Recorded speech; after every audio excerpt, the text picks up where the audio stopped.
Jonesy and Amanda. Jam Nation. As someone who spends a bit of time in the water, I always feel my hackles rise when I hear the story of a shark attack.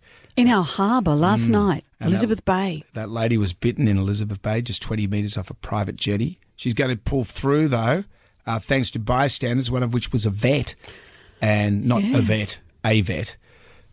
But how lucky she was, because they've said that if this vet and her wife were on a little, I think were close by, and they were able to wrap up, they had bandages with them, able to wrap up her lower leg, which was where she was bitten. She's had some severe injuries. If she'd been further out, they think she'd have passed away. Is that because of blood loss, I'm assuming? Yeah. And we're presuming it's a bull shark because they just munch away.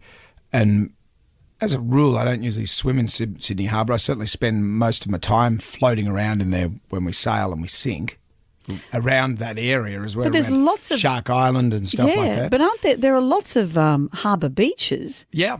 But it was 7:45 or something last night. Yeah, not a good time and to off be a in the water. private jetty, so not a well-known beachy swim area. Terrifying. Very, very scary. Bull sharks are nasty, aren't they? Well, yeah, they're probably more aggressive than other sharks, like a great white and a It's bull more shark. aggressive than a great white. Yeah, they're a bit more curious because when they don't actually want to eat you.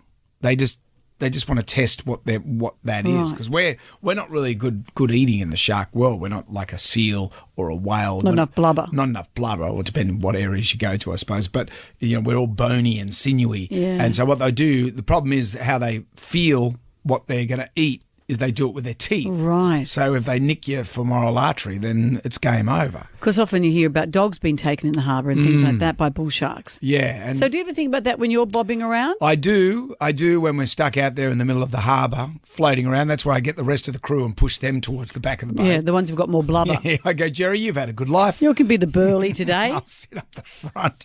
You're the one that tipped us over to begin with. Right. Well, are you saying she'll be okay? She's going to be okay, although, as I said, she's got some severe injuries to her lower leg, so we wish her well. But it's scary. It's probably not ideal. I know it's hot at night, and I'm not going to put the lecture pants on, but it's probably not ideal to go for a swim in the harbour at 7:45 at night on dusk and dawn, and particularly around piers and boats in the harbour. That's where the bull sharks like to hang. It's always. It's a reminder to us all, isn't it? Yeah. Well, good luck. Because when you think about, we think of the movie Jaws and whatever, and you're out to sea when this stuff happens. But around a little jetty on a hot night like that, terrifying. I saw a shark. I saw a great white one time. I was just out at Cronulla Point and I was just on my board. Do we have many great whites? Yeah, we do. There's a lot of them around. But it was weird. I was with a mate of mine, Magoo, and he said, "What's that over there?" I said, "Oh, that'd be a dolphin." He said, "That doesn't look like a dolphin." And then you saw the upper tail. So you saw the dorsal and then the upper tail, and it was big. So if there's two fins, that's a shark. Yeah, well, unless it's the Finn brothers in concert. The dolphin bobs up and down. The shark just goes. Right. And that was one time. And then another time I saw when I was down the south coast, down at an isolated beach down at a place called Browlee, and I saw a mako. I was catching some great waves, and there was a mako shark in the wave, and it was just me and the shark. And I went, ugh. And I was thinking to myself, well, if you just stay over there and I'll stay over here, we'll be all right. Would it chomp you? Same thing, a curious chomp. I wouldn't go up to a mako and put my hand in its mouth, but I don't think they're as aggressive as or curious as the bull shark. Right. Like the bull shark. Remember that clearance diver we had on the show that got munched? Yes. And he was doing some work under a ship, and that's where they hang out. So be careful. Be careful.